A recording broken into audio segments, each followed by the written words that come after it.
Hello everyone, cotton silk fabric मध्ये तुम्हाला हे एक नवीन आर्टिकल पाहू शकता तुम्ही. हे पहा, या पद्धतीने साडी येणार आहे. पूर्ण साडीवर याच पद्धतीच्या बुट्ट्या येणार आणि त्याला या पद्धतीचा खाली पदर असणार आहे. खाली गोंडे येतील. हे पहा, पूर्ण साडी याच पद्धतीने येईल.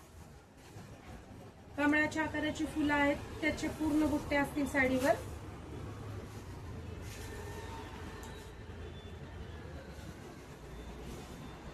आणि सर्वात शेवटी साडीपणा असलेला हा ब्लाउज पीस, बारीक बुट्टे असलेला हा ब्लाउज पीस आणि त्याला वरती असे या पद्धतीने काट येणार आहेत. साडीची बॉर्डर बारीक असणार आहे. ज्यांना नाजूक बॉर्डरची साडी आवडते त्यांच्यासाठी छान ऑप्शन आहे. याच्यामध्ये ओनली वन कलर आहे आपल्याकडे. हा मी दाखवलेला पिंक आणि हा मरून कलर, असे दोन कलर अवेलेबल आहेत.